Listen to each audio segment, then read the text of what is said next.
Gunung Baluran adalah sebuah gunung di wilayah administratif Kabupaten Situbondo, Jawa Timur. Gunung Baluran berketinggian 1247 meter di atas permukaan laut. Gunung Baluran memiliki beberapa puncak lainnya seperti Puncak Aleng, Kacip, dan Klosot. Gunung ini merupakan gunung paling timur di Pulau Jawa dan berada di dalam kawasan Taman Nasional Baluran. Gunung Baluran ini tidak bisa dieksplorasi secara umum oleh pengunjungnya. Hal ini karena kondisi alam Baluran masih dapat dikatakan liar. Berikut dengan satwa yang tersebar secara bebas di area terbuka Baluran. Tidak hanya banteng, kijang, merak, dan kera atau monyet. Konon keberadaan macan tutul masih dapat diketahui ketika senja menjelang. Hal ini tentu dapat membahayakan bagi para pengunjung yang hendak menjelajahi seluruh area di Taman Nasional Baluran. Apalagi tanpa disertai pemandu yang berpengalaman dalam bidangnya. Terlebih karena adanya peraturan bahwa Gunung Baluran hanya boleh didaki oleh para peneliti yang secara resmi mendapatkan izin. Jadi untuk para pendaki umum memang tidak diperkenankan. Tidak lain demi menjaga kelestarian alam dari kerusakan lingkungan yang kerap terjadi oleh tangan jahil wisatawan. Taman Nasional Baluran, selain sebagai kawasan konservasi, ternyata juga menyimpan legenda yang cukup menarik. Legenda ini sangat erat kaitannya dengan daerah Chungking yang ada di Banyuwangi. Legenda ini berawal dari seorang anak kecil pendatang yang mempunyai kesaktian luar biasa, kemudian diberi nama Chungking. Chungking yang dalam bahasa Jawa adalah bermakna gampang dicangking yang kemudian terkenal dengan nama Buyut Chungking. Buyut Chungking mengabdi pada perempuan yang tidak mempunyai suami, dan anak perempuan tersebut bernama Buyut Barat sebagai seorang pengabdi. Buyut Chungking mengerjakan semua pekerjaan yang diberikan kepadanya.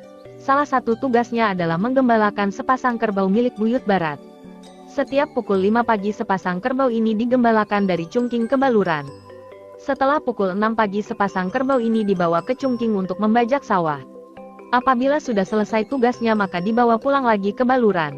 Tiap perjalanan antara Chungking dan Baluran selalu melewati Watu Dodol.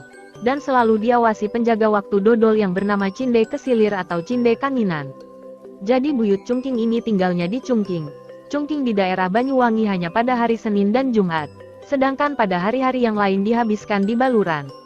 Sepasang kerbaunya dikandangkan di Tegal Keramat.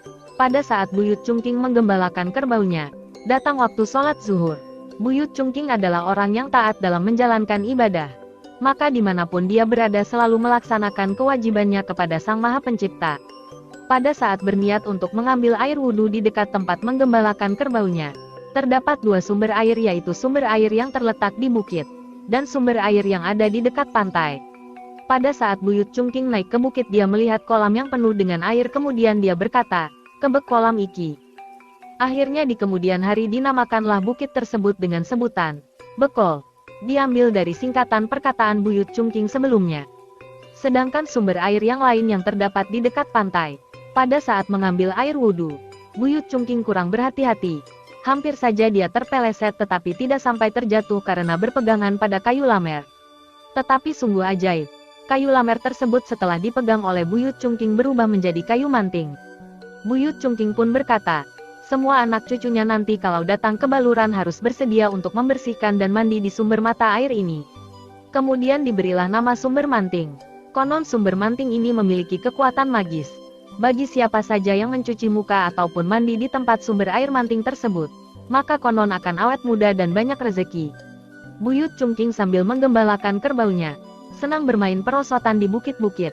Salah satunya di Bukit Talpat yang berasal dari adanya kayu talok yang jumlahnya hanya 4 batang di bukit tersebut. Sehingga kemudian diberi nama Talpat, yang dalam bahasa Jawa terdiri dari kata talok papat. Asal-usul nama Baluran sendiri berawal dari tempat bekas perosotan Buyut Chungking. Pada saat Buyut Chungking menggembalakan kerbaunya, dia bermain-main di daerah tapak di sana terdapat sumber air. Buyut Chungking mandi dan bermain perosotan di bukit yang ada di dekat Talpat tersebut. Bekas tempat perosotan tersebut membentuk balur-balur atau dalam bahasa Jawa balur-balur. Maka daerah tersebut dinamakan Baluran. Sedangkan gunung yang paling besar dan menonjol di tempat tersebut kemudian dinamakan Gunung Baluran. Pada saat berada di Talpat, Buyut Chungking bertemu dengan ratu makhluk halus yang bernama Ratu Belawan. Ratu tersebut merasa heran dan kemudian berkata, "Di sini kok terdapat orang Chungking? Ada keperluan apa di sini?" Ujar sang ratu makhluk halus yang bernama Ratu Belawan. Keperluan saya di sini untuk mandi dan menggembalakan kerbau. Wah, kebetulan saya ini juga ada keperluan sama kamu. Saya mau punya hajat, dan mau minta tolong sama kamu untuk memotongkan kerbau.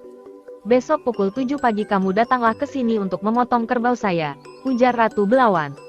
Buyut Cungking menyanggupi pekerjaan tersebut, kemudian dia pun cepat-cepat pulang.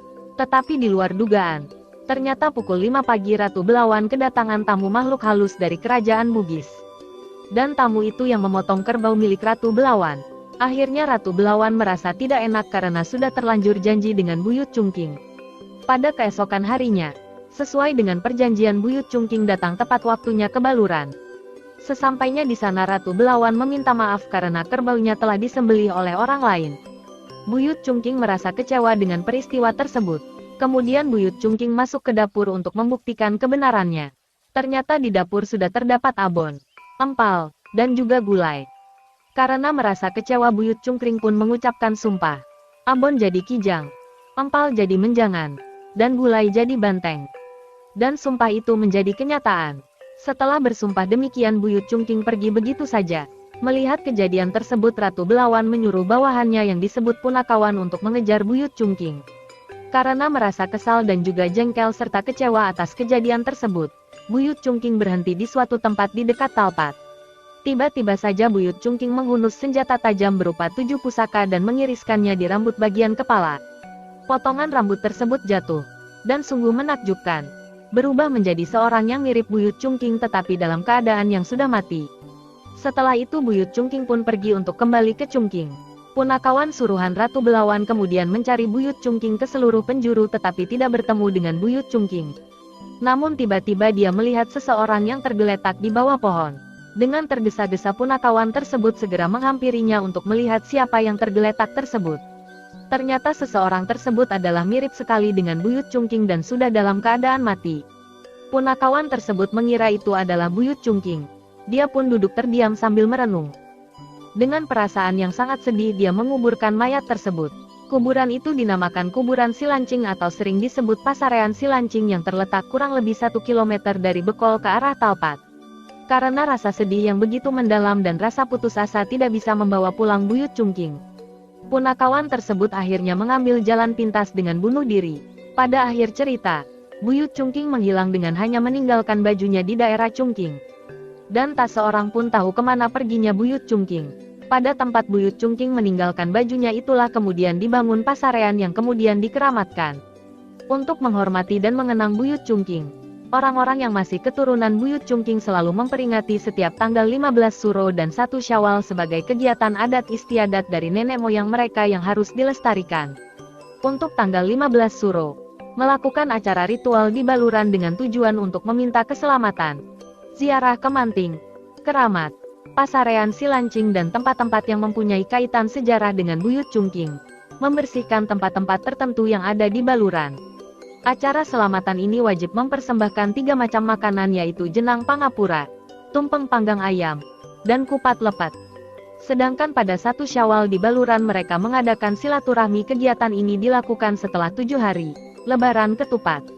Di antara 2 acara ritual ini yang paling banyak diminati adalah 15 Suro, karena acara ini dipandang sakral dan membawa berkah bagi yang mengikutinya.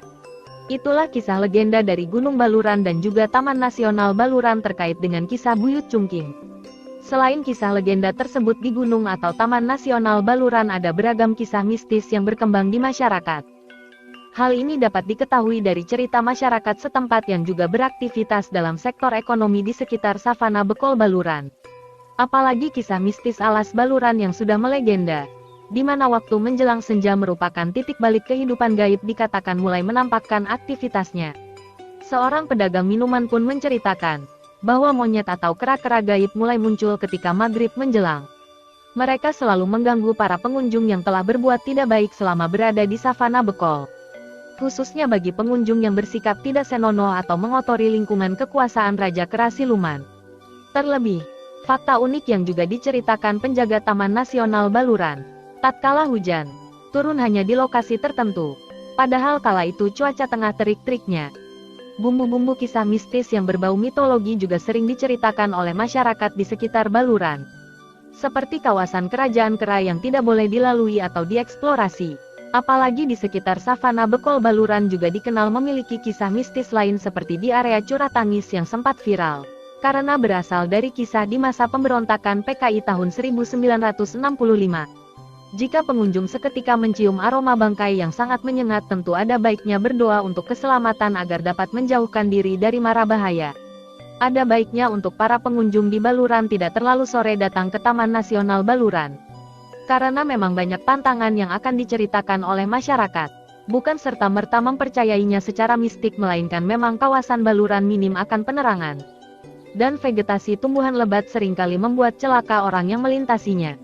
Seperti dahan yang tiba-tiba jatuh karena tertiup angin atau rapuh.